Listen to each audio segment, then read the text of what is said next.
Hello, everybody, and welcome back to the More You Noble Sports podcast. Today is September 5th, Labor Day. Cardinals begin the day 8.5 games ahead of the dead Milwaukee Brewers, and welcome back, Jack Flaherty. Yeah, 8.5 games. I think you can officially say that the division's over. Yeah, are you like you said this a couple weeks ago, I think, or a couple pods ago, I don't know, whenever you said it. Well, I'm not even paying attention to what the Brewers do anymore. Like, I know you were sending me updates because you were watching the Diamondbacks games, and hey, shout out to the Diamondbacks for just taking care of business again with the Brewers. But I'm not scoreboard watching one bit. I'm looking up. Apparently, Nolan Arenado is scoreboard He watching. Yeah, he is. He said he does every day. He said since the second half started, he watches it every day. Yeah, I'm sure anybody who says they aren't when they're playing probably telling a lie. Not Paul Goldschmidt. I guarantee he does not look at it at all, ever. He probably doesn't even know how it works. He doesn't. He said he doesn't even look at his stats. Yeah, he probably doesn't even know how it works. He said if my stats weren't in front of me when I'm hitting every time, I'd have no idea what they were. I mean, is there anything more Paul Goldschmidt than that? No, he's the only one that can say that, and I'd actually believe him. Agreed. If Dylan Carlson said that, I'd be like, you're not telling the truth. Heading into the National Series, again, another series win, this time a sweep. Just looking back before we move forward, obviously Monty comes out on Friday night. I don't even know what you say about him anymore. I said it on here. He feels like he was born and bred to be a St. Louis Cardinal. He has that feel. Now, I don't know what the future holds for him here in St. Louis. I know he's back next year, but after that, I don't know. But you're talking about a guy who's 5-0 with a 1.47 ERA since joining the Cardinals. Yeah, I wouldn't be surprised if the future is them offering him a contract extension. But he was really good, and he didn't have his best stuff either. He worked around some things, had a lot of traffic on the bases, but he got out of it. Like, he doesn't get too high or too low when he's out there, which is the best quality I think he has. He's been in the biggest stage. Like, when you're on the Yankees, it's a postseason stage every night with the amount of attention on you.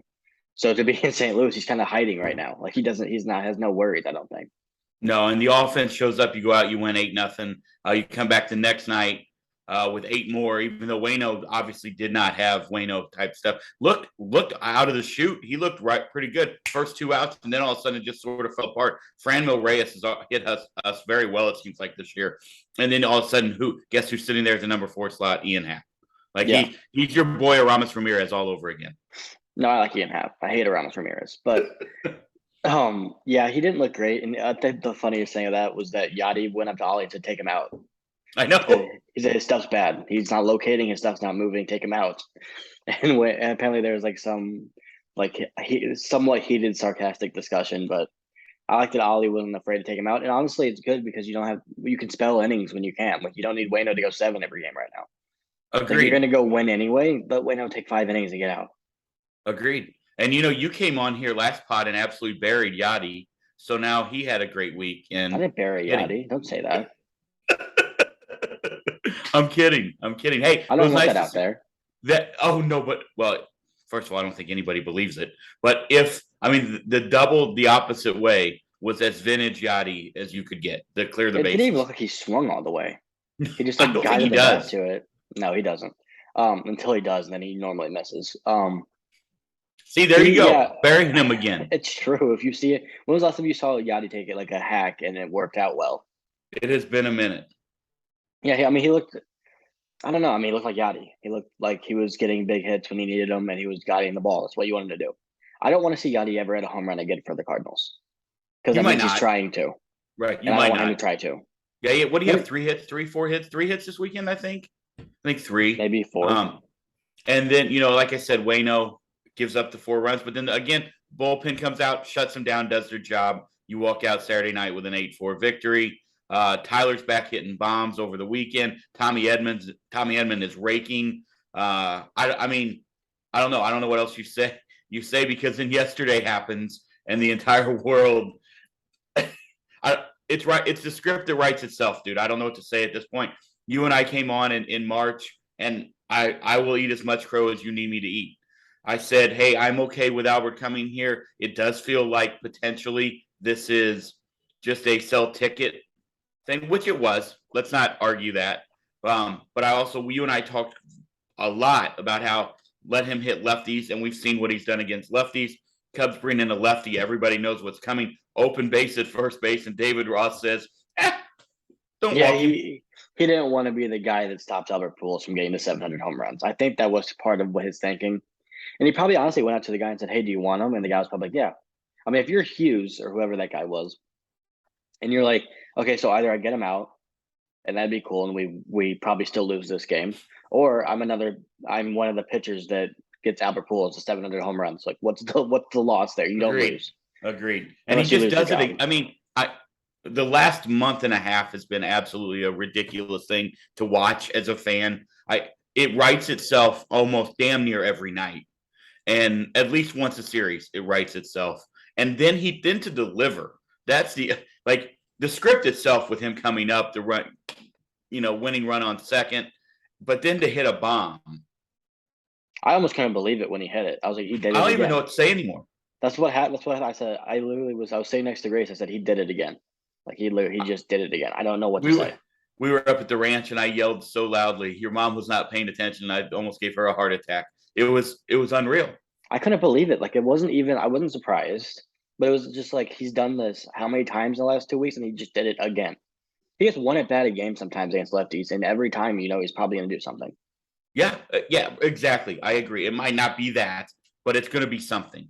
I honestly thought when he came up, they were going to walk him. That's as a baseball, like I'm like, well, I prepared to do. If it were me, I'm putting him on first base. I'm not. Now I'm 20 games out of first place. Who gives a fuck? Well, that's what David Ross said. Literally, he probably said those exact words. He was like, hey, throw him a fastball. See what happens. And then the reactions of, first of all, of the fans. One of my buddies sent me a text this morning, and if you look from the rear Pujols angle, so like you can see the 5 Pujols, you know what I'm talking about, from the third base dugout, that camera well. He and his kids are right above the dugout, the first base dugout, and you can see his son just going crazy when the ball's hit out. And then obviously it's pretty cool. He circled him and sent it to me. But to see the reactions of Nolan, to see the reactions of Yachty, to see the reactions of the crowd, and then the entire team, unbelievable. It was one of the best shots of the year. Whoever decided to sit behind the first base dugout with the 695 sign, like the 3 letters, that was numbers. The 3 numbers. There we go. We call those numerals. It was like a movie because you see it, and then the 695 is being held up. And then the coolest thing to me was he was smiling like he was almost laughing at how ridiculous he is that he comes up and does that every single time.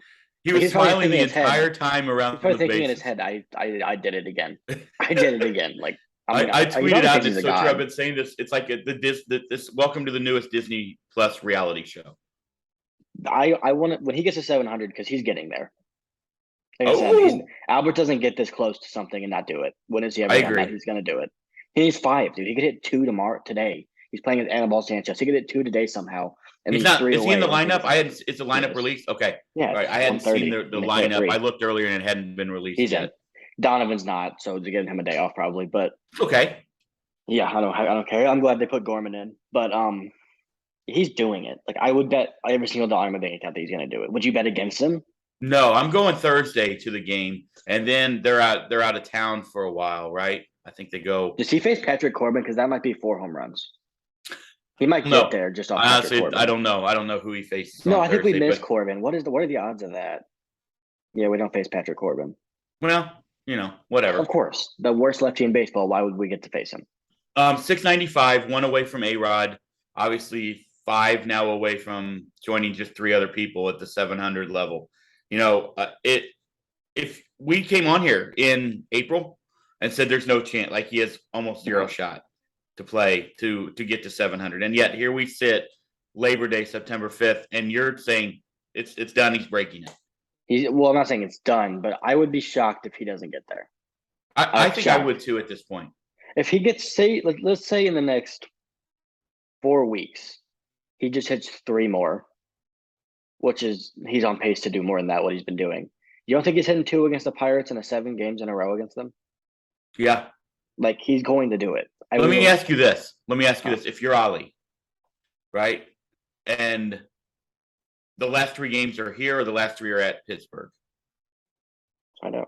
I think the last 3 are at Pittsburgh. The last 3 are at Pittsburgh. Okay, that's what I thought. So then, never where he mind. I was going crushes, to by the flip it way. and say, if he's at 699 and you're on the road and you're coming home, like I almost wouldn't start him because he's got to hit it here at Busch Stadium.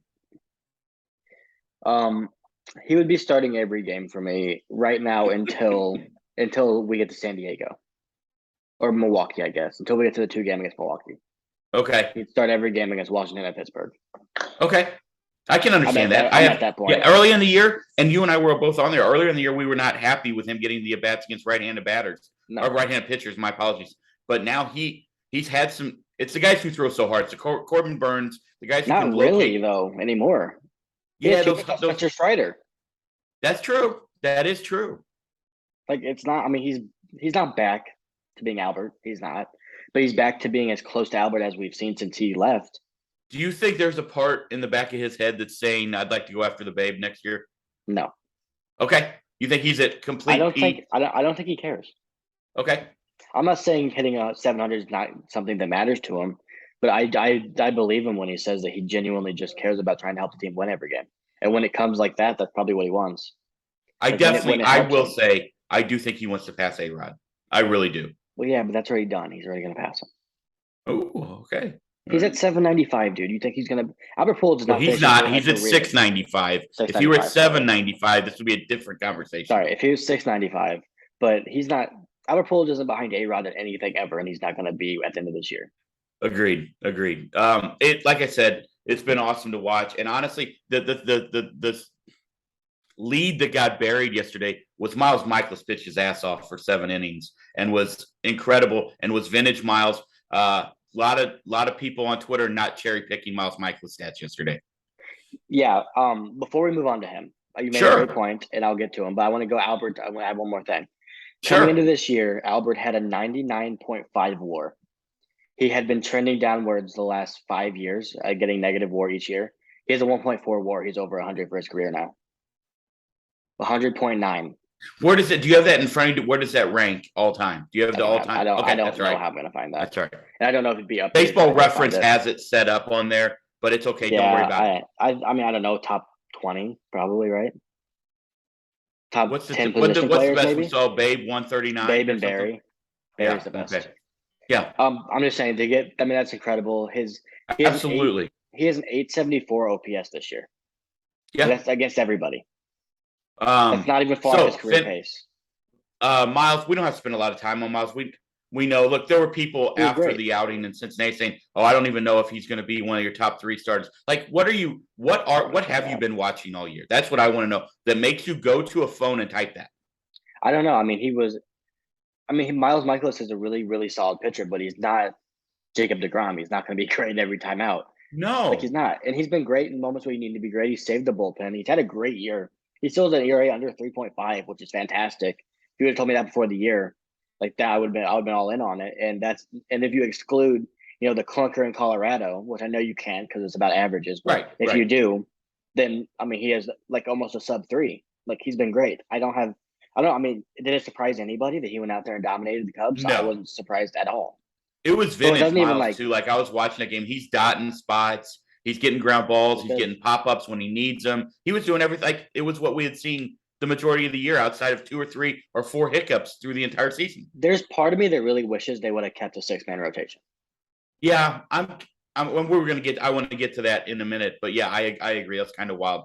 Just because I get it, because the 6th man has not been good. We can talk about him in a little bit, but I think anytime you can get just maybe 4 or 5 innings off of those Waino and Michaelis on, they're not young. Like Michaelis is getting up toward 35 now, and Waino is obviously 41 now.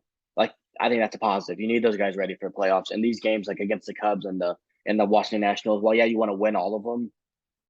They don't really matter all that much unless you're going to catch the Mets or the Braves. Right. And I don't even know if that's even possible. Like I know that they're close, so we can talk about that a little bit later. But I mean, to make up 5.5 games against 2 teams that just don't like losing very much, it's gonna be difficult. So I don't know. Yes. I don't know.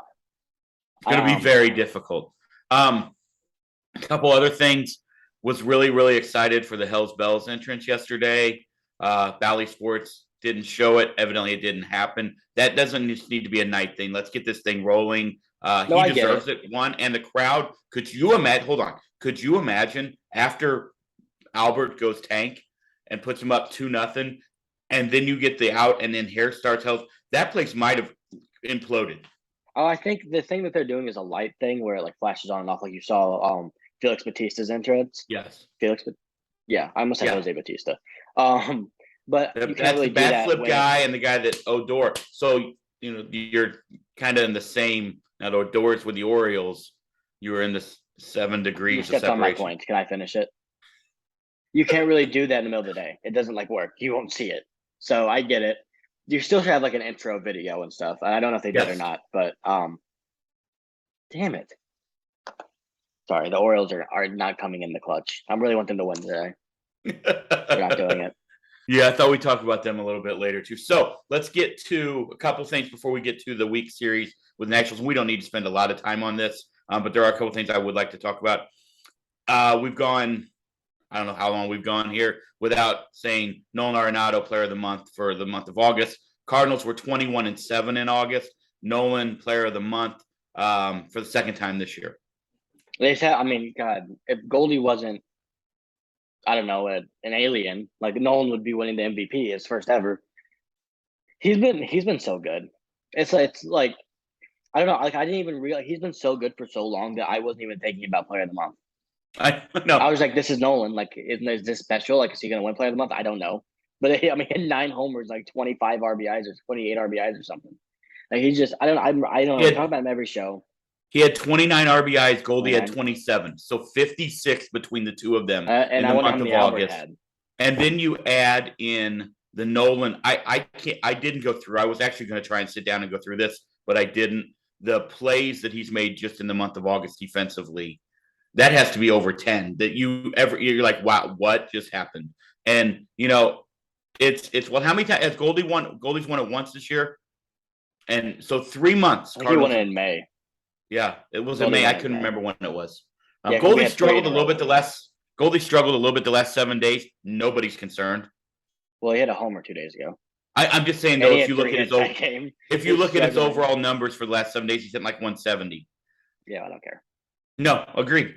Because you know what that means. But the fact that we're still winning means that the guys like Tommy Edman and all the guys stepping up, like that's huge. Like Tyler, we need to talk. We can talk about Tommy Edman a little bit. Like he's kind of he had a bad series. He had 1 hit, I think. Who? Tyler. The bomb. Yeah. Did he only have 1 bomb this weekend, or did he have 2? He had 1. I thought he hit 1 Friday and Saturday. Okay, so I don't believe so. Okay. Can you move your mic away a little bit from your mouth? Yeah. Thank you. Sorry, we had some technical difficulties. Is that better? For a second. Yeah, that's better. Okay, my apologies. There was something I wanted to say. What was it? Oh, no, I'm gonna make a bold statement, and I don't know if you can disagree with. If you have something from your old man days that you remember, I think Nolan Arenado had the best defensive game I've ever seen on Friday. He made like 10 plays that I don't think any other third baseman makes, half of them. Yeah. Like if Rafael Devers was over there, we might have lost that game. No offense, Rafi, but shot at Rafi. It's true. Like for no reason. Well, he's just a bad defensive third baseman that I thought of. But I mean, that play he made to save the run in the first inning, just to even try and make that play is phenomenal. Correct. I mean, him and Manny Machado are the only people that might even try that, and Matt Chapman. And then he had like 10 balls to him, and none of them were easy, and he made every single one of them look like they were routine ground balls straight at him. The play he made with the ball that hit off the bag, and his hands just get right to it.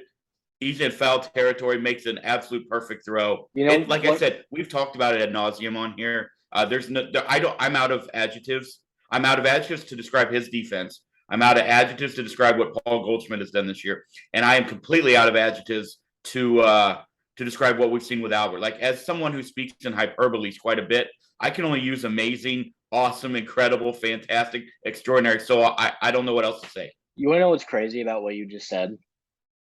The play you named he didn't even make that on the game I'm talking about. Oh, I know. I was just that's what I'm saying. That's how good he is. Referring back. That was like the game before. Wednesday. That was like the game before. I know. That's what I'm saying. Like, and he threw it to second. Yep. And he got him out.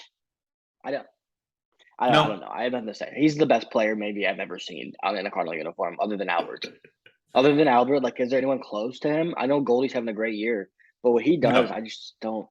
No, there's not. And we said, I mean, obviously, you're looking at a team that is sorry, my apologies, got sidetracked there for a second. 22 wins 21-7 in August, 3-0 so far in September. You got the Nationals coming in, but let's talk about what we kind of introed with. Jack's back today. Now, that comes at a cost, I guess. Junior Fernandez DFA'd off the 40-man, which at the beginning I said, whoa, but then you kind of took a little deep dive into it and realized that maybe it's not so whoa. Yeah, I was kind of surprised it wasn't Connor Capel that was the guy that they decided to send out. No offense to Connor, but it just seemed like that was the move that would have made sense to me. But Junior's been really bad in Memphis. He has almost a 6 ERA in Memphis. When before we recalled him, I don't know, was that 2 or 3 months ago to them to the bigs? He had like a sub 3, and now it's gone ballooned up to a 6. I mean, he just seems like a guy that just can't quite figure it out mentally. He has all the stuff, but I don't know. It seems like when something sidetracks him, it just spirals. Like you see when he gave his first run against the Dodgers after he was dominant for so long, he just spiraled out of control and started getting up runs every outing. So I don't know. I feel like they might have they might think they can clear him through waivers. I don't think they can. I think someone will pick him up. But 2, they might just be like, we don't. Do you know right off? Do you know how old Junior is? 28, 29. Oh, find it. Okay. Oh, then he's older than I thought. I honestly didn't know, and I did not look that up either. 25. He's not old. Yeah, I didn't think he was that old. So yeah, I was kind of surprised by that. Then of course the other piece of news, Twitter erupts in joy. Dakota Hudson is sent down to Memphis. Were you surprised by that move? No. Or you think that they've got to send him down to get him right? And here, I said it last time. You got to get him on a pitch clock and get him used to that. There's multiple reasons for me to why you would do it. One, it's if a pitcher, knock on wood, I really hope this doesn't happen, but if one of our pitchers were to get hurt, even if it's just briefly for 15 days, you need to have him continue to be stretched out so he can come in and fill that role. And 2, he's not pitching well enough to earn a spot over Jake Woodford or James Nail in the bullpen. And with his walks, you can't trust him to come into a game and shut anything down because he might come in and walk 2 people. And then what do you do if there's a guy on base? So I think and they also said they wanted him for that doubleheader, which is in a couple weeks. I was wrong about when it was. They want him to be able to start that game. So no, it didn't surprise me. It sucks for Dak, and I'm not going to rejoice in his failure. I don't know why people. Me neither. I don't either. But yeah, I mean, it made sense. I didn't think they were going to do that. I thought he'd be in the bullpen because they kind of alluded to that a couple days ago. But I mean, how can you say that you would rather have him over Jake Woodford or him over James Nail? Like, you really can't say that. Yeah, I agree. I when I saw it, I was like, that's the right move. In my opinion, that's the right move, simply because you have to keep him stretched out. And also, he doesn't upgrade your bullpen at this point. He just doesn't. Jake Woodford's been great. We haven't given him enough love. He's been really good. Also, Jake Woodford deserves it, man. Gio's back. He's been back for a couple of weeks. He's looked really good. I think over the last month, I saw his last month of appearances, 1 point something ERA. That's great. That's a huge weapon to have. But for me, and again, I'm speaking from the 35,000-foot view of way above. To me, it just seemed like almost a mental thing where he couldn't either break through and get confidence in his four-seam fastball or what. It just seemed like there was something there. He looks confident on the bump again. Yeah, he does, and that is obviously that plays a factor in anything. Like Wainwright always says, if you don't have 100% conviction in the pitch you're throwing, you're probably going to fail. Yeah. So that does play a role. But I think it was also his stuff. Like he's had that drop ball, they call it, his slider, move straight down. It was kind of sweeping for a while, and that's why people were laying off it. They were seeing it. So he's kind of gotten it lately to drop down again, like it used to. And his fastball velo is up like 2 miles per hour on average than it was like 2 months ago. So both of those factors, I mean, he just looks better. And maybe that comes with confidence, maybe it comes with Ollie saying we're not using you that much. So he was fatigued from pitching every damn day last year, it seemed like. So I think the rest is on him. When he's rested on the 2 or 3 days, he's as nasty as any reliever you're going to find. Agreed. And it's like I said, to have him confident and the way composed and the way he's throwing, it's and just rested, something that, to have a team good enough to where you don't really need to use your best relievers every other day or every day. That's huge. Like that's what they've been able to do. They've been able to win games by more than 3 runs to where Ryan Helsley and Giovanni Gallegos don't pitch every game. So they're staying fresh and they're electric every time they come out. Yeah. Yep. I don't think unless you want to go over, you got Jack today. Q tomorrow. Am I right? Q tomorrow. Tomorrow. Then you got Monty on Wednesday, and then back to Wayno on Thursday. Is that correct? Am I right on that? Should be, yeah. Yeah. Okay. I mean, So that's hey, get to see a Wayno start on Thursday. That'll be awesome. Yeah, you're gonna see them tie the record. Hey, all right. That'll be fun. That's a day game against the Natties. That's gonna be fun. I'm looking forward to that. The Natties. So yeah, that's why. Natitude. Natty Lights. Gross. Hey, also, by the way, before we get to Major League Baseball, I do think we haven't, and we do a look around the league.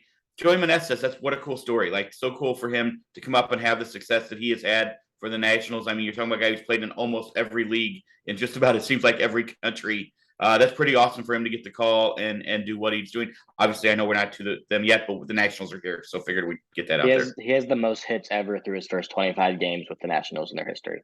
More How than awesome. Zimmerman, Soto, Harper, Turner, who were of course, the next four on that list because they're four of the best players in the world, or were when they were playing. Yeah, it's pretty cool.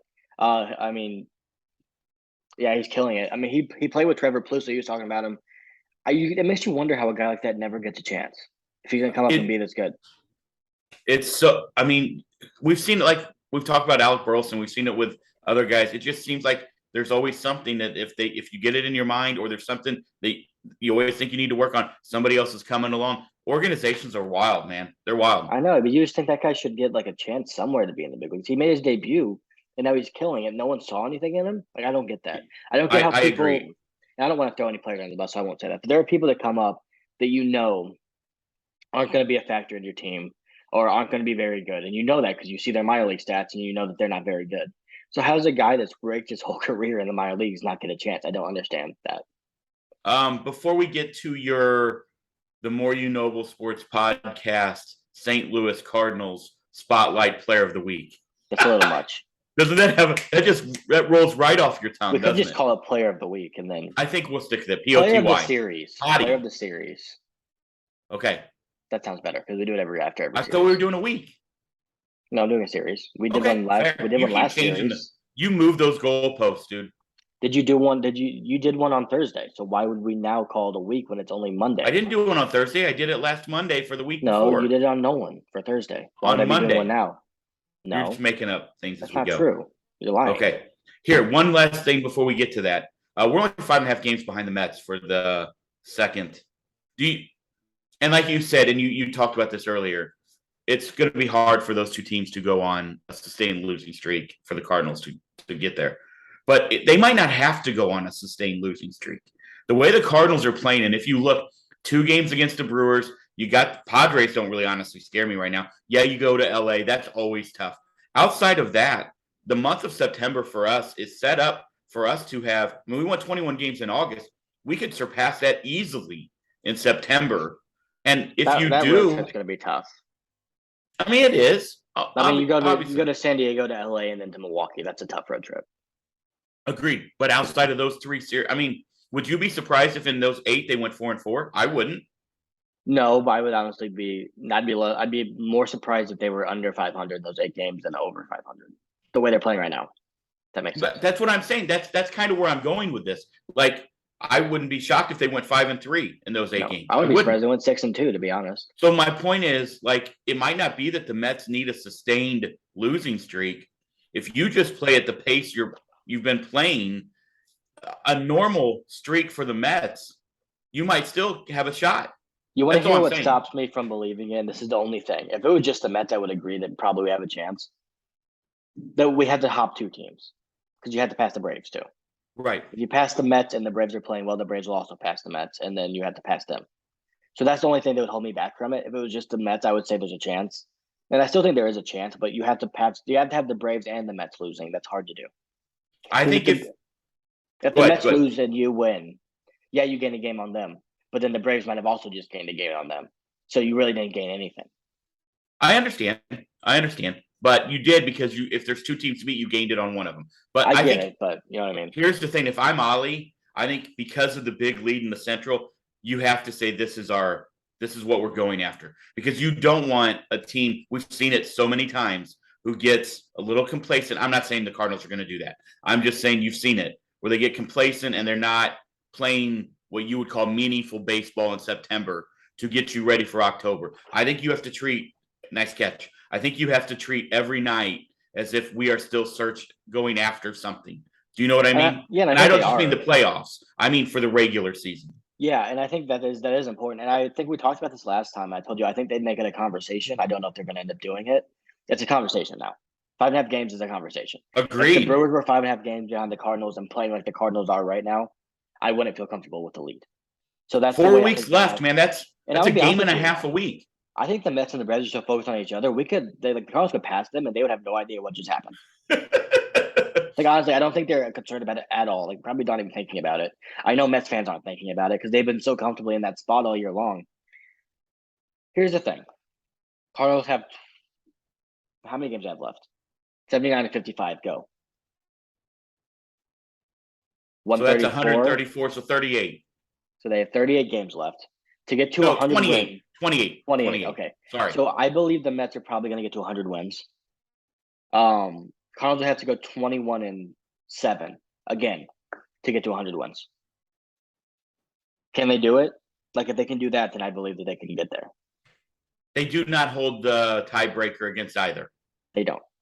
So they would have to win it outright. They would. Right. Okay. I mean, hey, you got a shot. Yeah, they have a chance. And at the very least, like, I hope they get within 2 games in the last series, so they're still going full bore for it. I mean, so you're saying there's a chance. That's all you can ask. Let's go for it. So anyway, let's go ahead and let's have you give us the player of the series. Thank you for naming it that. So Tommy Edman, for multiple reasons. One, the most impressive thing, 7 straight games with an extra base hit. The first shortstop to do that since Paul DeYoung. This is what they said on the broadcast. But he had 7 straight games with extra base hit from multiple sides, which is the impressive part to me. 6 for 12 in the series, so 500 batting average, 2 doubles, and 2 home runs, both from the right side, as expected. 4 RBIs and 3 runs, and he's playing spectacular. He made a play yesterday. My God, I don't think any player on our team besides him can make, because he gets up so quickly from his dives. Like, he's one of the best shortstops in baseball getting up from his dives, I think. Yes. But I mean, batting 500, 2 homers, 2 big homers. That double yesterday was huge to set up Albert. Because if you saw, Ollie was going to put Dylan Carlson in that spot. He was on deck because if Tommy got out, he was going to let Carlson go ahead and get on base before Albert. That was his plan, I think, was to see if Carlson could hit a double or a single and get on base. And then he pulled back Carlson right after Tommy hit the double to go put Albert in, and then put Carlson on deck. So he led straight to that big Albert moment. And he's just playing with so much confidence right now. He's been doing a lot of post-game interviews with Jim Hayes because he's the player of the game every other game, it seems like. And he just seems like he's playing with confidence. His swing from the left side looks great. He's hitting opposite field doubles again, which is huge. He's not grounding out very much, which is big. And when he is grounding out, he's doing the other way, and he's like getting infield singles on it. So, shout out Tommy. We need him to be. I mean, he's the best 9-hitter in baseball if he's going like this. So that's what we need. Agreed. And you got a 9-hitting defensive specialist that can go on tears like this. That's pretty solid. And it's also, again, the old cliche: your 9-hitter sort of like another leadoff hitter. What is happening there? Okay, so I have this coaster, and my drink keeps getting stuck to it, and then I pick up the drink and the coaster falls. But yeah, it's like having literally is like having another leadoff hitter. So, and when you've got that middle of the order rolling like they are, you get guys on base, and Nolan and Goldie and Pujols / Gorman / Dickey and Tyler are hitting. I mean, the runs could just keep coming in abundance. They kind of have 3 leadoff hitters, to be honest with you. Like, if Nuke gets out, then Donovan, that's our leadoff hitter right there. Right, that's what I'm saying. Sitting there staring at you. I mean, the lineup's so deep right now. Like, you have confidence in all 9 guys. I mean, the catcher spot's still, maybe this is just me. I don't have the most confidence when they come up. I know Kiz has been good, and I know Yadi is playing well again. But it's just maybe it's a mental block. I don't let myself feel like they're going to be better. But the other 8, no matter who it is, every night, you feel like they have a good chance to do something. Like Carlson, right. I do. Can we talk about Dylan Carlson? Sure. He needs to play more. Yeah. He needs to play more. Corey Dickerson should not be the number 1 part of this plan. I'm sorry. He should be playing. What Dickerson's doing offensively great, but did you see his throw from left field to first base yesterday? That I was sort of embarrassed for him on that. Can I ask you a question? Do you think Dickerson's better in left field than Brendan Donovan? No. Then why is he playing in left field instead of Brendan Donovan? I don't think they love Gorman's defense at second. I really believe that's Gorman's playing at second. Donovan's the one DHing. Oh, well then, yeah, that makes zero sense. Gorman's playing second base almost every game now. Okay, He's playing at least. Yeah. And Ollie said he liked Gorman's defense at second base. Yeah. So put Well, then I Donovan was in wrong. left field. Why is Dickerson out there? And he has I don't calf know. problems. I don't get it. No. I'd put Donovan in center before I put Dickerson in left. Is it How do you win a Gold Glove? Well, isn't it something to where it has to be something where they want to bring somebody in late in the game, right? At the DH spot. But then once again, my question would be, isn't Brendan Donovan better against lefties than Dickerson? So wouldn't you rather have Albert hit for Dickerson in that situation? That makes a lot of sense. There's no logic that makes any sense for this. Yeah, I agree. Unless the answer is, well, if we pinch hit Albert for Dickerson, then we want Carlson to be the replacement that goes in the center field. And maybe that is what it is.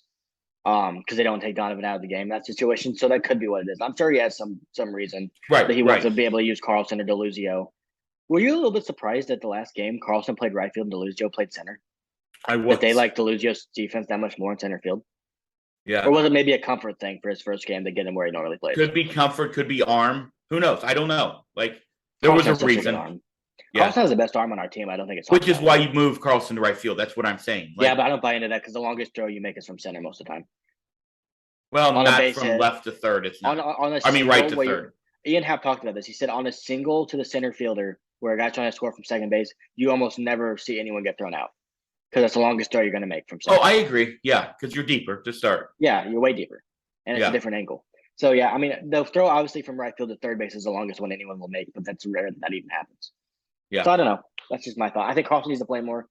He needs to get a chance to get back to being good because you want to have that guy in center field every day in the playoffs, in my opinion. And I just don't understand how you give Harrison Bader such a long leash for his defensive purposes, but you don't give the same chance to Carlson. Yeah, it's an interesting thing to look at because I'm not quite sure what the answer is there. But play him more. You know what I mean? Like you're playing the Nationals. Yeah. Get him in there and see if he can get going.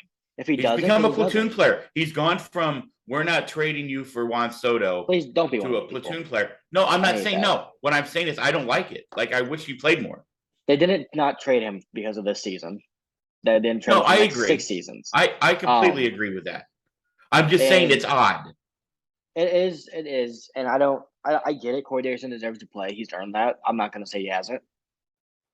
And maybe I don't know if it's on behind the scenes. Maybe Carlson say I'm working on stuff with my left-handed swing. I want to continue. I'm not ready to be in game motion yet. I'm trying to figure stuff out. Which that stuff does happen behind the scenes that we don't know about. So I have no idea. I just want if he's ready to go. You have 4 games here against Washington, all against kind of poor right-handed pitching. I'd like to see if he can get going a little bit. I agree. Is he in there today? No. Okay. All right. Playing tomorrow though. But it is nice to see that Tyler can play center field well. That's a positive of this whole thing. Absolutely. So you have so much flexibility with your outfield. Yep. Give us a prediction. Give us a Jack prediction. I think he throws a lot of pitches. I think he goes 5 and gives up 1. Oh, well, I think we'd be ecstatic if that is the case. I think he goes 5, gives up 1, and walks a couple of people and gets into some trouble, but gets out of it. Okay. Now give us a prediction for the 4-game series. I think they sweep them. Oh, wow. I don't even think it's competitive. And I think there's going to be one. The last game will be competitive. The other 3, it's going to look like the Cardinals playing a Double-A team. Thursday afternoon, Waino breaking the record might not be competitive. No, it's going to be like a 2-1 win. Oh, okay. Okay. I see what you're saying. It was like the last series where they just dominated the first couple games, and then the last one they're tired, so they just kind of let off a little bit. Okay. I just every night when you see them play a team like that, you're just like, how are they going to lose? At home, they're not losing. It's baseball. It is, but the Nationals don't really play baseball. They play some form of, I don't know. It's atrocious. All right, you ready to take a look? Have Juan Soto and Josh. We saw how bad they were. They don't even have Juan Soto or Josh Bell anymore. I know. Like, sorry, Joey Meneses does not scare me. I mean, he's a great story, but it's not like when he comes into the plate, you're like, oh, watch out. Just don't let Lane Thomas beat you. I hope he does. I hope if we lose a game, it's because of Lane. Okay, you ready to take a trip around the old What's MLB? your prediction? 3-1. It's conservative. I don't like it. It is. You could have at least said split or 4 or a. I don't think they split at all. I would be shocked. But you could have said something juicy we could have talked about. Instead, you went. You already did. You took the 4. I mean, the only thing I had left was a 2-2, and I don't see that happening. So I'm not going to lie. 1 and 3 and got really bold. I'm not going to do that one bit. So Okay. maybe get rid of the goddamn coaster, by the way. It's falling every time you lift your coffee up. I know, but I don't want to get water all over this counter. All right. Well, that's nice. All right, let's take a trip around the league. Rays take 2 or 3 from the Yankees, throwing 5 games out. So it's so disappointing because they win those first 2, and they're like, oh, they're only 3 back, and then 4 back, 3 in the loss column, and then you lose a game. It's like, oh man, they're back to where they were. And what was it, 2-0? 2-1. They scored in the last inning. What did it up 2-1? Yeah, and they lost because the umpire struck out Yandy Diaz, who has maybe the best eye in baseball, than the Juan Soto, on a pitch below the zone. Is there a way not to let any of the NL or AL Central teams in the playoffs? I don't like it. If there is ever an argument for, let's just go AL relegation. NL, since we're going to the balanced schedule anyway, let's go back to the olden days of the AL and the NL, and then we'll just take the top 6 teams. Thank you, Baltimore. Go ahead. Let's let them in. Cleveland 2-8 in their last 10. Minnesota has caught them. They just got swept by the Mariners, and Minnesota. Currently they're 6-4. Again. They won, huh? They're currently losing to the Yankees again. Like I don't even know what you say. They're none of those. I'm trying to be careful with my wording because I know D is going to listen to this. None of those teams deserve to be in the playoffs right now. Right now, correct. One of them going to be. Could Cleveland go on a? Well, that was on my computer. Okay, I felt like there's something on my neck, but it was actually just like something on my computer. Could Cleveland or someone go on a run, and then you look up and they maybe are 12 games above 500, and then you're like, okay, that's something I can get behind. Then yeah, but man, when you're less than 10 games above 500 and you're a division winner, it hurts for the teams in the American League East who've been looking up at Goliath the whole year because they started out as the best team of all time and can't get back. It's just I don't know. I hate to break it to you, the Indians are less than 5 games, or the Guardians less than 5 games above 500. I know. Bad. Now, to be fair, because you have to be, the Cardinals have benefited from this the last few years by being in the NL Central. No doubt about it. They have, but I also would have admitted that. Right. Agreed. But there is an argument. What would you say? What do you think? Do you think, hey, if we're going to go to the balanced schedule, eliminate the divisions? No. I hate that. Okay. Then you eliminate rivalries, and you don't want that. Couldn't you still keep? Yeah, that's fair. No, I don't want that at all. To be honest with you, I like the division alignment. I like the close races between different teams. Even this situation, I like the fact that the Twins and Guardians are going to be in a close race, even when if they were both in the American League East, they wouldn't be. So I do like that aspect of it. Here's my question for you, just to play devil's advocate, because they used to not have them this way. So instead of maybe eliminating rivalries, maybe it creates new ones. Like, the Yankees and the Red Sox and it's because of geographics.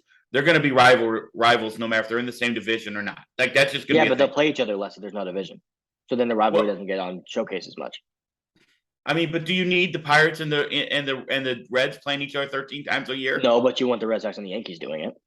So wouldn't the Pirates Phillies playing each other more be cooler? No one gives a shit. The Pirates suck.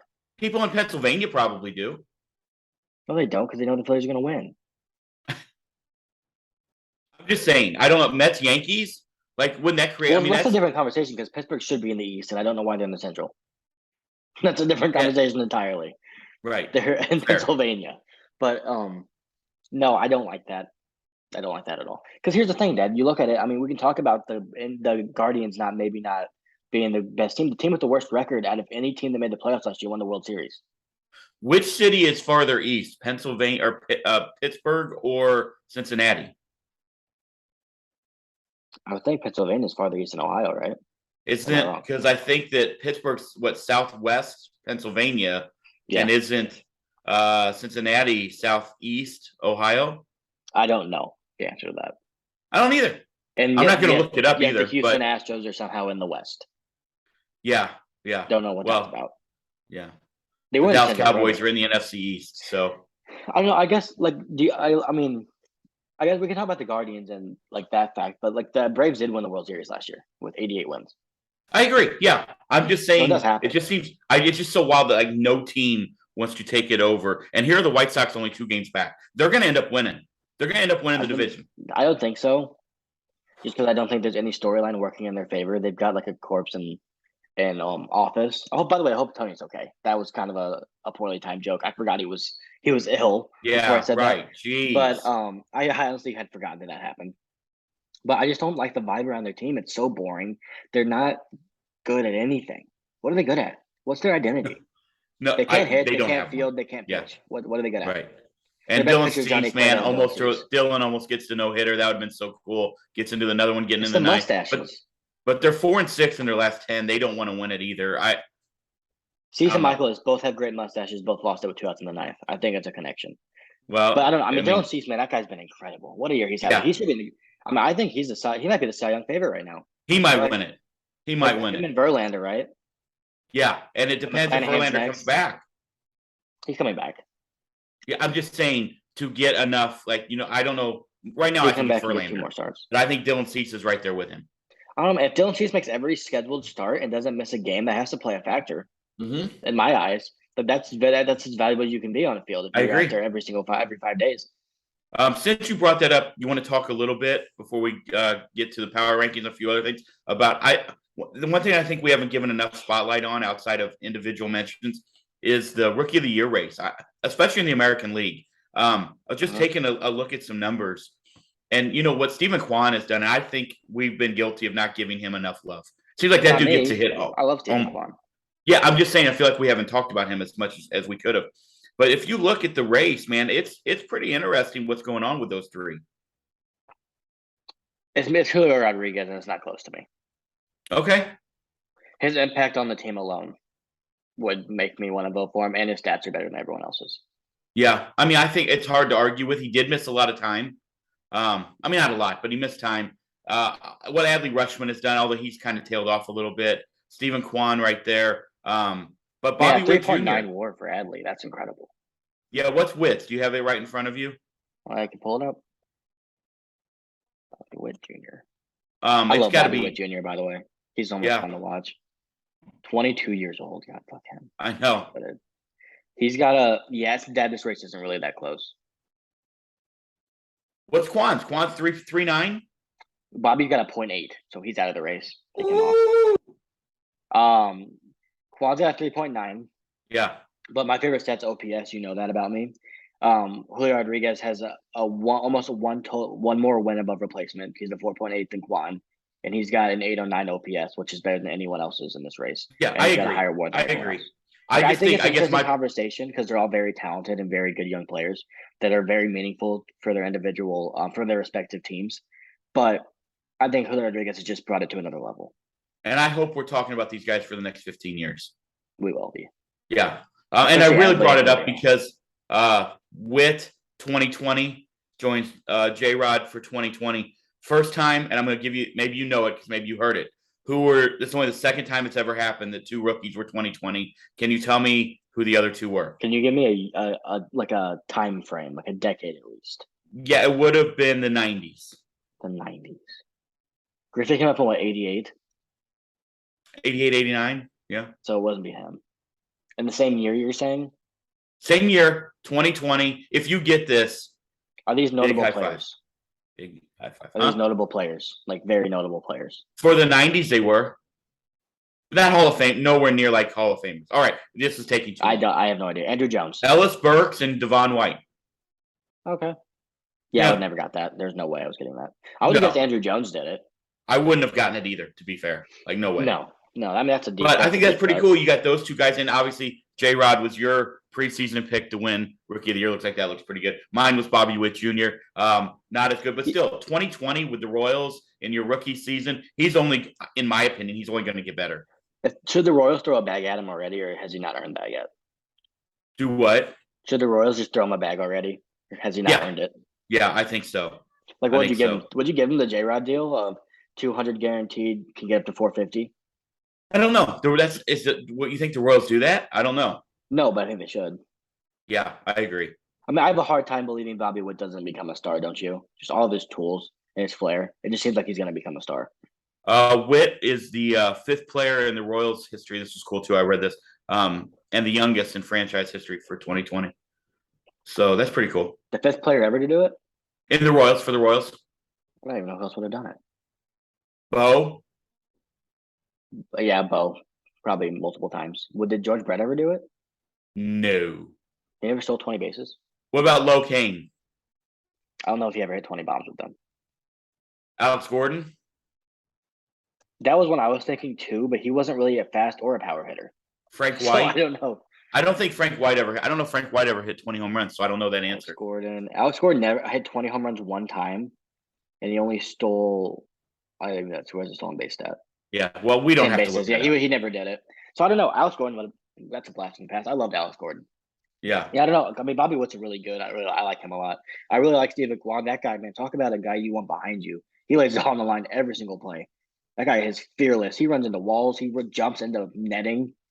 I think he's broken 3 ribs probably since on defensive plays this year. But Could be Amos Otis. they're all really good. I don't know who's that. He was an outfielder for the Royals. It sounds like I have no just, idea who it is. I'm not going to look it up put either. a spell on me. Yeah, Amos I'm not going to look Lotus. it up. Okay, just a few other things. I think we have to point it out because it is must-watch TV.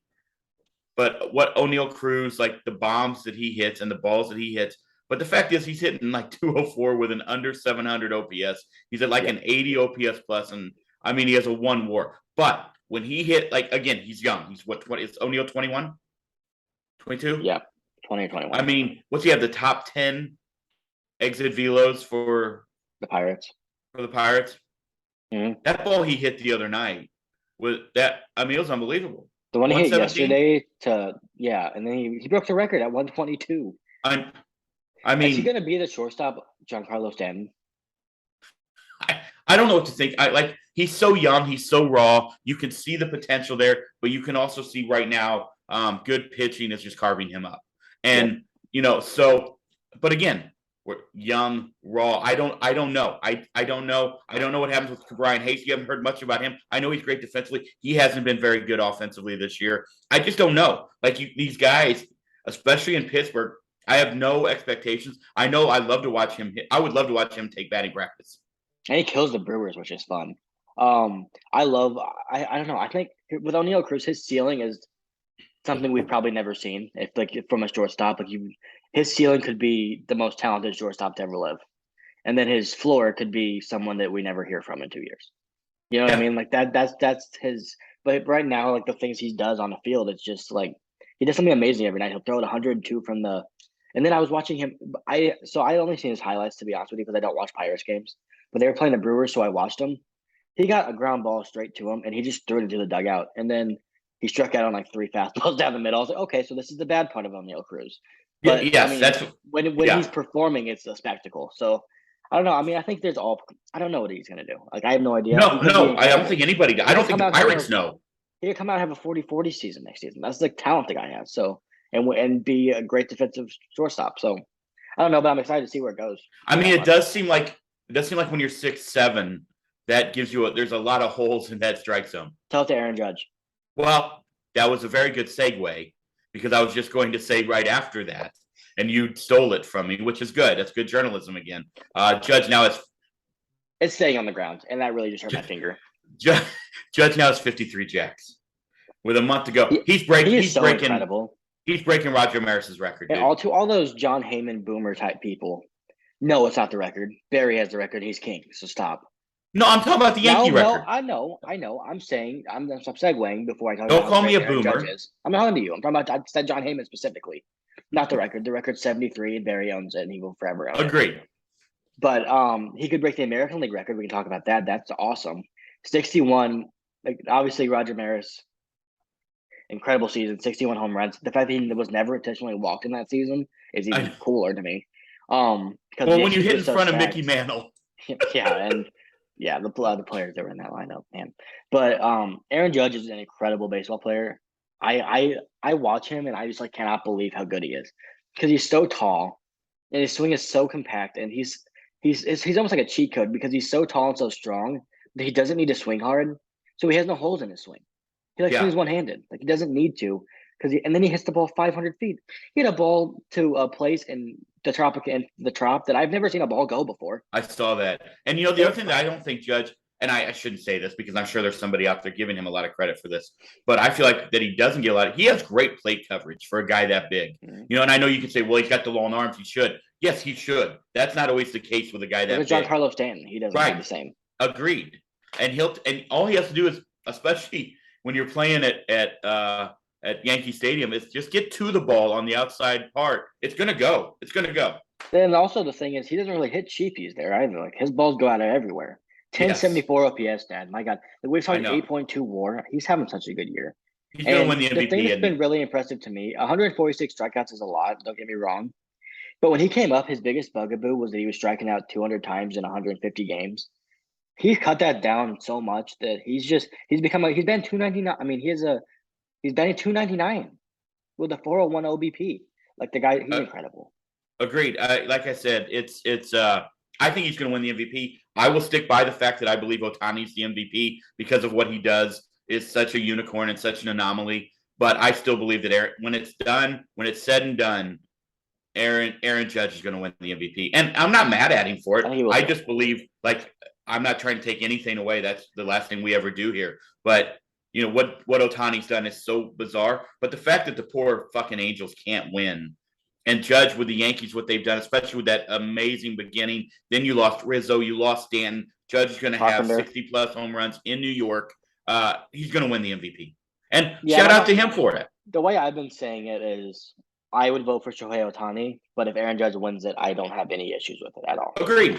I mean, I think it's wrong because I do still believe, but I also, and I don't know who I heard say this the other day, and I thought it was said really well. Like MVP of what? And it might have been Jet Passon on an interview I watched with him. Like, is it MVP of the team? Is it MVP of the league? Is it MVP of the game? Like that's it's such a different because if you're looking at the game, it's Ohtani.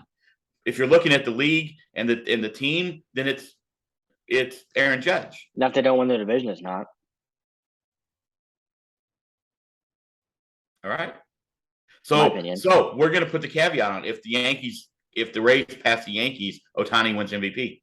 Well, no, because then I have to say that if the Yankees win it, then I'll vote for Aaron Judge, and I wouldn't do that.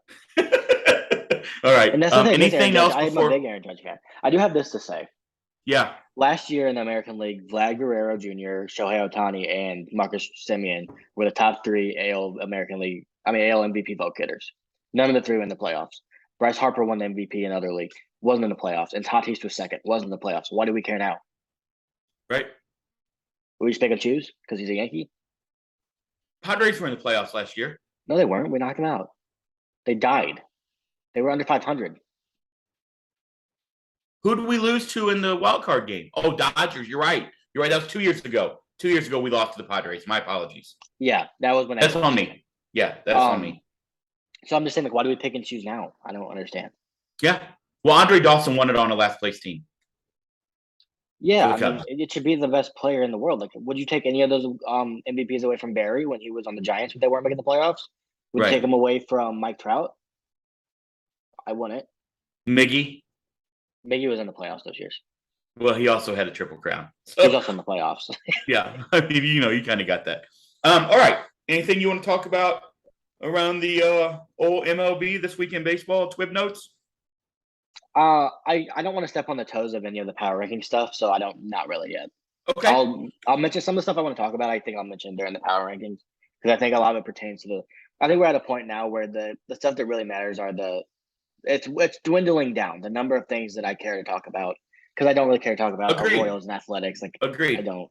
Really one thing that I love about September is you get to see the guys come up. So Deluzio was cool. Yes. We've talked about the Gunnar Henderson on here. We talked about, oh my God, why am I having the brain fart? The kid in Arizona. Why am I having a brain fart? Corbin Carroll. There you go, Corbin Carroll. We've talked about those guys on here already. There's no need to keep talking about them, even though we would love to. I mean, we love it. There's just other things going on in the league. By the way, I will say, watch the Diamondbacks play. They're getting close to 500. Every single player on their team is left-handed, and they fly. They hit the ball hard, and they fly, and it is a lot of fun. I swear to God, there was a time where they got 4 consecutive guys on base. All of them stole second. They're 8-2 in their last 10. They're getting towards 500. Good for Torey Lovello, by the way. I love that guy. He is such a good manager. He's such a good dude. I do wish David Peralta was still there, though. Even though he's probably all right. You ready to get to the old power rankings?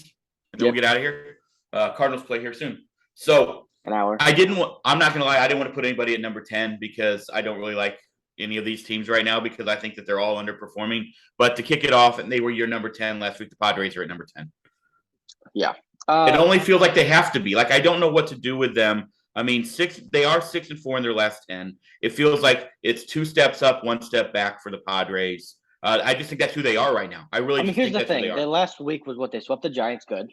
Like, you need to do that. Mm-hmm. So that's 3. And then they were lost 2 or 3 to the Dodgers, and I don't really fault them for that. Like, that's just going to happen. No. But here's the thing, that they play a lot of games against the Dodgers. If they can't get their shit together and start winning at least a series against them, they're going to be in trouble falling out of the playoffs. I agree. They have like 6 or 7 games against them left. You've got to be able to go there and win more than 1 game. Like, you have to. And I think they just continue to prove that they're not an elite team. They're just not. Right. And what's in their benefit is the Brewers also don't seem to want to win it. So yeah, but I mean, the Brewers with their pitching, they could go on a 5-game winning streak and no. Might be a war of attrition with those two. All right. Yeah. Number 9, back in it this week are the Blue Jays. What'd they do? Because 6-4 in their last 10. They're still holding. I mean, you're talking about a team with 73 wins in the AL East. They're still in the playoffs right now, as they have been. But 6-4, you win in your last 10. Yeah, I think they're beating Baltimore right now. You know, I'm okay with them. I don't think that they've played incredibly well on the road. Actually, they're pretty good. They're actually better than I thought on the road. They're above 500. Pretty good. Mm-hmm. Yeah, pretty good on the road. I'm okay with them being at number 9 right now. Yeah, like I don't mind either. You could have flip-flopped the Padres and the Blue Jays if you wanted to. I would have been okay with either one of those. I don't know. I think if they weren't the Blue Jays, I would agree with you. But because that's such high expectations for them, there's like a mental block for putting them in the power rankings. You know what I mean? Because they've just been so disappointing to me. I thought they were going to be a 100-win team. They just haven't been anywhere close to that. But yeah, I mean, looking at their stats, they're pretty even to me. What you just said about the Blue Jays is how I feel about the Padres. Not me, because I didn't think they fixed their problems. Okay. I thought they did with their pitching. I really did. Their pitching's good. Their pitching's still good. It's been good. And the problem is they don't have a core. No, they don't. They don't. But yeah, okay, so number 9. All right.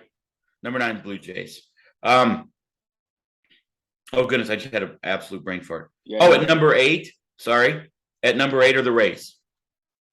I was hoping that you were gonna maybe shake some things up above them ahead of the Yankees just for fun. But I thought about it. I didn't. The Rays are playing really good baseball right now. 7-3. I hate watching them. I hate it. I actually like it. They're not fun. They're not good. No, they are good. They win, but they're not good.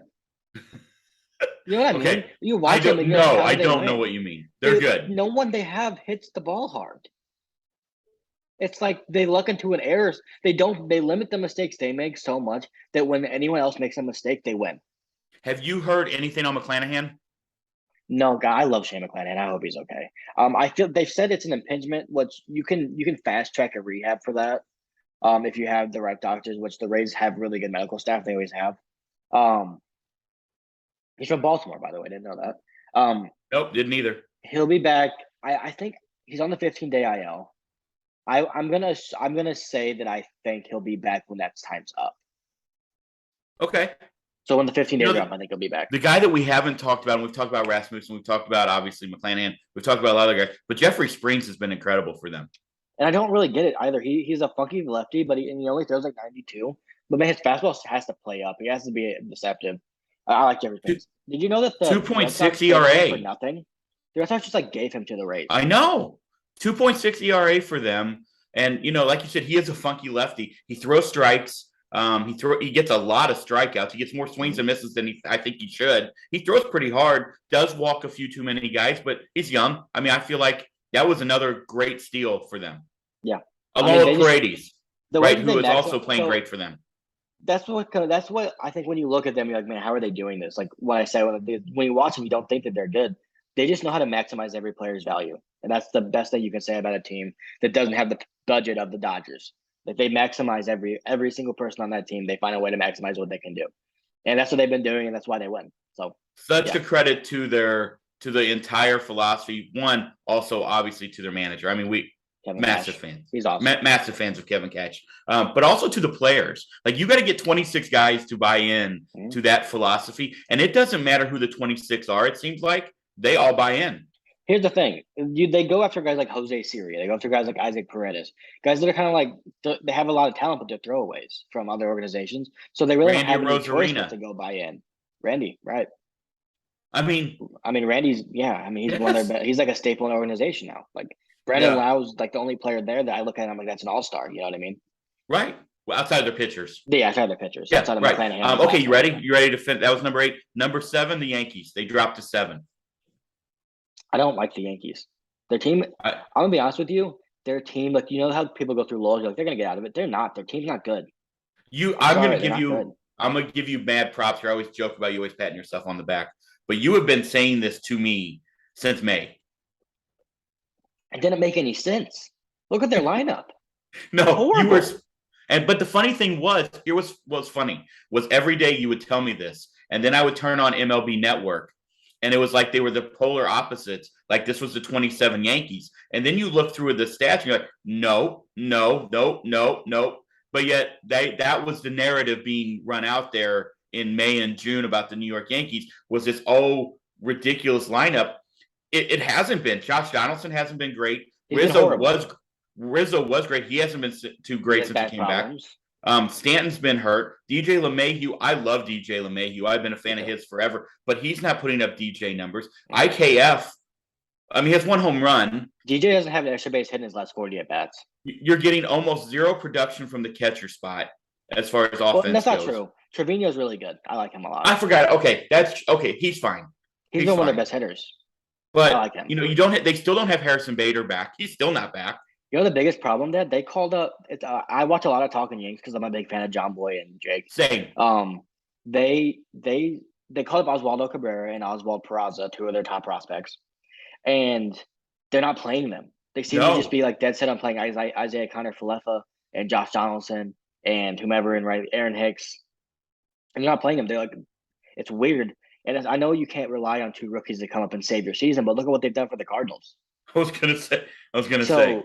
So like I don't know. I just think you look at their lineup every day. That's not a first place lineup. It's not a best team best lineup. It's not a 2001 Mariners competing for their record lineup. That's for damn sure. They don't have Ichiro Suzuki and Jay Buhner. What sucks is they're going to get a first round bye, and I hate that. No, they're not. You think the Rays are catching them? Yes. Okay, let's go. I love it. All right, so let's move on now. Number 6, our boys from the West. I think that's right here. Yep, the West, the Mariners. I love that team so much. I love the fact that they do that little dance in the outfield. I'm in the infield when they win. 9-1 in their last 10. They just swept the Guardians.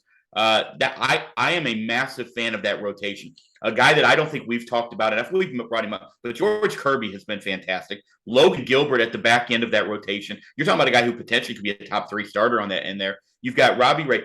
What Luis Castillo has meant to that team is unbelievable. So their bullpen is completely underrated, I think. They're not household names, but they come in. I watch. They come in every night and seem to do their job. And then you look at that lineup. You got Haniger back. You got Ty France. You've got obviously J Rod. You've got Jesse Winker. Who's starting to hit, by the way. Yeah, Suarez has been really good. Yep. And their catcher and Cal Raleigh. Yeah, didn't he just set the rookie record or the record for home runs by a Mariners catcher? Maybe something like that. Came up on our waiver wire. I can't believe he was still there. He has 20 home runs. Yeah, he hit one yesterday in the 11th inning. Their bullpen is the most impressive thing about them to me. Andres Munoz throws 102. That guy's nasty. Paul Sewald throws 92. Well, somehow he's nasty. But then they're so good in their rotation right now because they addressed it. They have Chris Flexen and Matt Brash in their bullpen.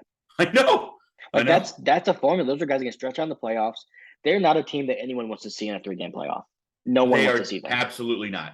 And I am really hoping. I don't know if it's going to work out this way. As of right now, it is that they get those 3 games at home. I hope so too. They're the biggest drought in North American sports for the playoffs. Yep. Haven't been there since 2001. So I really number hope 6. This is the year. Number 6, the Mariners. It's so cool to have a Mariners team that's good. I know. I love it. I should have brought my jersey out. I'll have it out next week. I love Seattle. I love that city when their team's good. It's fun. Same. Number 5, Cardinal State. Well, I'm going to keep them there. Yeah. I can't justify putting them above the other 4 teams. No. And I think honestly for them to be number 5, that's probably, I just don't know that they're going to go above them unless they obviously catch one of those teams. Mhm. But what they're doing is what they need to be doing. 21-7 in August. They're undefeated in September. We are right where we want to be, as far as I'm concerned. You're right where you want to be. I think 3 through 5 are very close to each other. Yes. In the power rankings for what I think you're going to do. And I think 1 and 2 are a league above everybody else. Okay, agreed. Now, here's a shakeup. The Mets dropped to number 4. Yep. Is Max Scherzer okay? Do we know? I don't know. Haven't heard. Well, okay, so can I hear your reasoning for doing this before I talk about it? Here's the reasoning. Mets are 6-4 in their last 10. They've lost 2 in a row.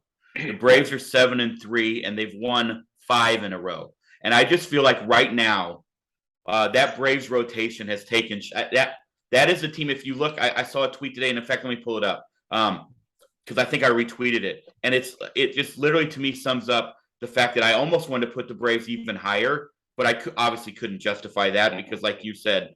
But if you look at what they've done since June 1st, they're 61-24. 460 runs scored, 288 runs allowed, 141 home runs hit, only 71 homers allowed. I just think right now I'm going to top to bottom, and you've heard me say this for 3 weeks now. I think they're better than the Mets. I think top to bottom, I like their roster the most in all of baseball. And they're going to get Ozzie Albies back. And they're going to move Vaughn Grissom to left field, they said. Also, by the way, we didn't mention this, and I meant to, and I skipped right over it. But Vaughn kind of got caught. But the quote was hilarious, right? Did you see his quote? No. That essentially was, they're talking about his draft day, and he said, "I thought I was going to be a Met, which would have been terrible." Now, that shouldn't have got put out there, right? Because he didn't mean it. I don't think he was taking a shot at He's a Brave. Mets. He can say it. Right. But I'm saying, but I thought that was hilarious. He was like, "Oh, and I thought I was going to be a Met, and that would have been terrible." Yeah, So that's my shakeup. I'm worried about 3-2-1 Braves, Astros, Dodgers. I just think that the Braves are better than the Mets. I know that the overall record. Do what? I'm worried about the Mets. Not worried because I care if they. So let me ask you something then. Why did you question me putting the? I just wanted to hear your reasoning before I. Was I wrong or was I right on that? No, I agree with you. Okay. I think I've thought the whole time the Braves are a better team, but I just haven't been able to put them ahead of the Mets because the Mets have been better. I think they passed them. Max Scherzer's hurt. He might go out and try and start again, but if that guy gets dead arm again, like what are you gonna get in the playoffs? Jacob deGrom, I love him. I think he's the best pitcher I've ever seen. Can you trust him to be healthy? I don't know. And what's he look like in the playoffs? We haven't seen that since 2015.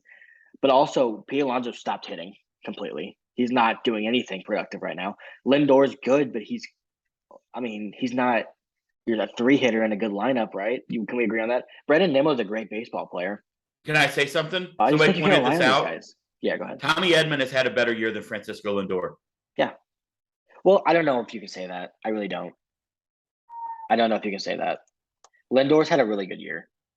I saw somebody put the stats up against it, and it did kind of floor me. How close it is. You can't say it. Well, the WAR's better. Lindor has a 777 OPS and 86 RBIs and 21 homers. And they're paying him how much? Well, that's not the equivalency here, though. You can say that Tommy Edmonds. You can say Tommy Edmonds' value for what he can bring to a team. Okay, that's better, but you can't say Lindor's having a better season than Lindor. That's a smart way to look at it. But yeah, I mean, I just don't think that they have a line. I've been saying this, and I know that people disagree with me, and I get it because they've been doing it all year. I just don't know how their lineup can stack up to the other top 4 teams in baseball. And yeah, I'm throwing the Cardinals in there. Top 4 teams in the National League. I don't think their lineup stacks up. You have to have Scherzer and deGrom absolutely shove every time they're out there. And that's just saying that the 2 guys who've had injuries in the past 2 months stay healthy. Yeah, I agree. If Scherzer or deGrom go down, they're done. I'm saying that now. They have no chance. Absolutely. Well, I mean, they're lucky because they have Bassett and Walker and Carrasco. Those guys can't dominate the game like they need to. That's the problem I'm having. And I don't think their line's good enough. I think they need their pitchers to dominate the game in the playoffs. We're in agreement. Like I said, 3 is the Braves. I have the Astros 2, and I have the Dodgers 1. Like I don't know that those are going to. I don't know the 1 and 2 are going to change. I don't know what those 2 would have to do for me to move them from those spots. And that's even with them not having Verlander. Like I wanted to honestly move the Braves up because of the question marks with Verlander. I couldn't. There's no question marks. He got back to my old. He's fine. Yeah. Okay, like that. what Jose Urquidy is doing. If you want to talk about a guy we don't talk about enough, I Jose know. I Urquidy agree. fits that because that guy's been incredible. Shutout last night. 8 Yeah, Ks. he 8 is Ks last so night. he's so good. I'm a big Jose Yes. Urquidy fan. I traded him for nothing, by the way, in fantasy like 2 years ago. Yeah, you've had possibly the worst fantasy baseball year of the year of like that I've seen This in a year, long time. no, I've rebuilt. I have a good team for next year. Ty France is Okay, my first sure. baseman. I'll So see it when I yeah, believe it. All right. Hey, since with all the Albert talk, you'll see the it other when you night I believe could it. the other night oh, by the way, don't forget tomorrow night. I need you to get a hold of Stiltsy and Dylan. Don't forget draft to 7 tomorrow night for our pod. Yeah, I'm Second, not prepared for that. I need to look at that. I need to look up some stuff. second year pod. I had a very good draft Friday night. We'll see. All my players will end up getting hurt, so that's what will happen. At least but you didn't have Travis Kelce and Tyreek Hill get COVID on the semifinals playoff week, like I did did. not have that. Did not have that. So I anyway, lost by can you like text 4. them because I don't have their numbers and let them know. They know. We will report back next week how the pod draft goes. Yep. Tuesday night, 7 I'm o'clock. drafting a running back early this time. On the Who. That now. Okay. The other night I couldn't sleep. Okay. So I laid awake and was thinking of a tweet I was going to like construct, but I didn't. But about like who in our game right now, and we don't spend a lot of time on this because I don't think we need to, but it is something I want to talk to you about. Who in our game right now are surefire heading to Cooperstown? Do you know what I mean? Like, surefire, so like I'm going to throw some names at you. Are you saying like if they retire today, they're in? I'm saying that if their career continues to play out the way it is, or if they were to retire today. All right. So that's kind of 2 caveats. Does that make sense? Yep. And when I looked at pitchers, there's only a handful to me. Obviously Verlander, Kershaw, Greinke to me is a Hall of Famer. Yep. And Scherzer, those guys are in 100%. I think DeGrom's in. Do you agree with that or not? Okay. Do you agree that Kenley Jansen's in? Yeah. No. No? Not unless Billy Wagner gets in. Okay. All right. I didn't do a deep dive into Kenley Jansen's numbers. They're not Billy Wagner. And who's not in, which is weird. Weird. Okay, now here's where I get to the question. Is Adam Wainwright, like looking at Waino's numbers, and honestly, DeGrom's WAR was lower than I thought, 41, and that's because he started a little bit later. He's had so many injury problems. Give him 3 more good years, and he's at 65. Right. Honestly, okay. 3 more DeGrom years if he's healthy. So Waino, here's my question: 43 for his WAR, right? I don't know that that's going to get it done. You're talking about a guy who probably retires this year. If he doesn't, he might get the WAR up to 47. I don't know. He blows everybody else on the list away from underneath him in innings. Do you know what I mean? I don't know. What are your thoughts on Here's Waino? What I'll say. If he doesn't get to 200 wins, he doesn't have a chance. Okay. Do I agree with that? Not really. I don't know. I don't think you can talk about the last 10 years of baseball, 15 years of pitching baseball without talking about Adam Wainwright. So I agree. For me, he should be in the museum of greatest baseball players of all time. Okay. Yeah, he was. That's just one. I hadn't really looked in a while. I was shocked how low his WAR was. Obviously missed quite a few years. Pitchers WAR obviously a weird thing. Also, yeah, the thing had about a couple WAR low years. I think it's going to be hard for him. I think it's going to be hard for him to get in. The thing about WAR as well is it changes. Like there was they did a defensive change on Baseball Reference last year that shifted. They brought some guys WAR down 15 WAR and like crazy things. So for me, WAR is not a stat that should be. You should look at it, but look at it and look at other things alongside it because WAR is not a perfect stat. I agree. I don't know. For me, I'm biased, so I can't really give an opinion that's not that because I've watched him every 5 days for my whole life. I think he's a Hall of Fame baseball player. I don't know. So do I. I mean, I think if you want consistency, you got it. If you want longevity, you got it. If you want loyalty to your team, you got it. If you want a guy that pitched on the biggest stage in 2006 and won us a World Series, you got that. He's checked all the boxes for me. The only thing he hasn't done is won a Cy Young, and he's been pretty close multiple times. Jansen wins a World Series this year and has a big postseason moment.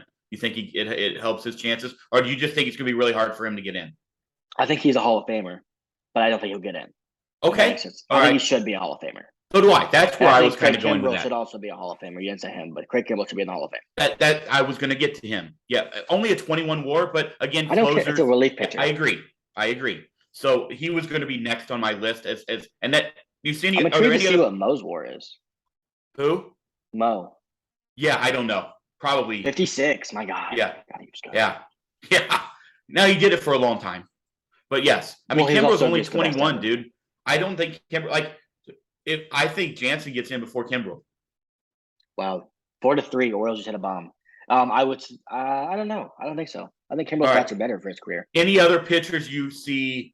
Bumgarner, you think he gets in because of postseason? No. Okay. Yeah, Craig Kimbrel's a Hall of Famer. He's a 2.3 career ERA with 393 saves. Yeah. Pitchers. I don't think I can think of anyone else. I agree. Okay, so let's get to the hitters. All right. And I'm gonna go through a list, and I think the ones that I'm gonna go through, you're gonna. I have an interesting question for you. Yes. One question. If Ohtani does this for 2 more years, is he a Hall of Famer? I was gonna. I don't know. I didn't even want to get to that yet. My answer is yes. 4 years? You think 4 years of 5? Well, of 6 years straight. Of what he's doing right now, yes, he's a Hall of Famer. I mean, no one's ever done it. No one will ever. No one. You don't think so? See that? Well, that's another conversation we'll have another time about two-way players in the future. That just fascinates me. Of how long does Shohei Ohtani have to do what he's doing now? I don't know. Being the greatest baseball player to ever live to get in. Yeah, it's a great question. Because even right now, I'd want him in there because he deserves to be in. What do they say? Put that on the back burner. Let's do that. Let's put that on the back burner, and we'll get to. Okay, let's go through hitters. All right. So this was my list. All right, of guys. Yadi's in. I don't count him as because of his hitting. I count him because of his defense. You agree? He's an anomaly. He's in. Okay. Albert's in. Yes. Trout's in. Right. We're obviously. Miggy's in. Yep. Joey Votto's in for me. I don't even think it's an argument. But Todd Helton needs to get in first. Goldie's in. Yeah, he's on his way. Okay. He'll get in. Now it starts to get to the list of guys that I think are going to get in. All right. So I want to get your quick. Let's do a quick take so we don't stay here all day. Evan Longoria. No. Okay. Would it surprise you to know that he has almost a 60 WAR? No. Not until Scott Rowland gets in, correct? He's not in. Okay. All right. Mookie Betts. Yes. Agreed. So he was on my list also. He's in. Nolan. You're in. Not even close. Okay. Agreed. Machado. In. Agreed. He'll get to 3,000 hits. We're on the same wavelength here. I think he'll get to 3,000 hits. In. Okay. Now here's one that people are going to hate. Okay. I think he's in. I want your first reaction. Altuve. In. Okay. All right. I looked up second baseman. Like I looked up his numbers at second base WAR. Higher than like his average per 162, better than Roberto Alomar's. How about that? That doesn't surprise me. Jose Altuve is one of the best hitting second basemen to ever live. 46 WAR currently. I mean, he's only 32 years old. I think if he has another 5 years of 3 to 4 WAR, right? That you're talking about a mid-60s. That's one that I'm very passionate about too. I don't know if you know this about me. I do. So passionate that Jose Altuve should be in the Hall of Fame, like he should be. I'm in agreement. He's one of the best players I've ever seen. I'm in agreement. Okay, let me give you just a couple more. I think Harper's in. Yeah. I mean, you're talking about a guy at 29 already at a 43 WAR. If he's going to get to 3,000 hits? I don't know. That's an interesting one. I haven't looked at his stats, but he's going to play for a while. Okay, one last one that I really want to get your thoughts on. Aaron Judge. Let me look at how many career home runs he has. Yeah, he's only 30. He has a 35 WAR, which again we're saying is not the end all be all. He has to get to 500 home runs. How many does he have? 211. He could do it. If he has another 2 years like he's doing now or leaving a tick down, he gets in. I mean, that's 10 years of 29 home runs. And in the American League in Yankee Stadium, that's doable. I don't think he'll be a Yankee. Okay. Oh, all right. All right. Mets come in and swoop him up? No. That could be a Giant. Okay. Well, then that could hurt his not the way he hits him. All right. So that was my list. Is there anybody I said Freeman, right? Did I say Freeman? Yeah, I think he's good. Is there anybody off the top of your dome? Like I didn't get to the Acuñas. I didn't get to the guys 25. It's not fair to do to them yet. Agreed. So I didn't want to get to those guys. Is there anybody that you think I might have missed there? I tried to go through the list and I was just like, the one guy that I think is not going to get in because Jim Edmonds isn't in, but Andrew McCutchen has had a hell of a career. Yeah, I talked about that too. He's not anywhere close to Andrew Jones, and Andrew Jones isn't even in yet, so I'm going to say he has no chance to get in.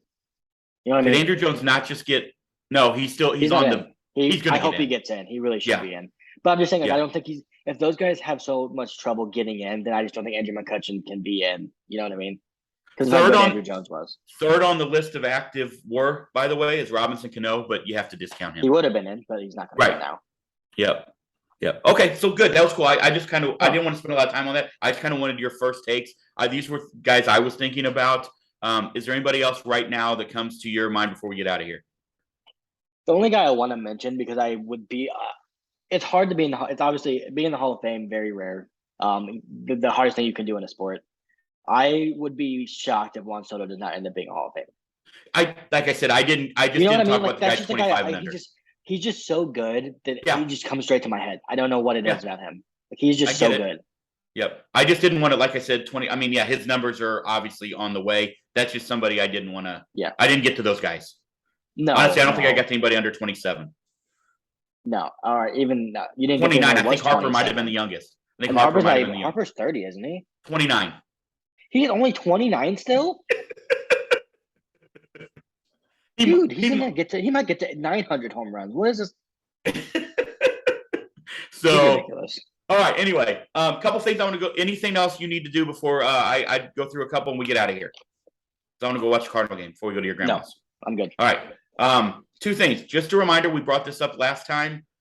If you are a college student or if you have a college student in your family, don't forget you've got free MLB TV. September baseball is here. That's four full weeks and then some.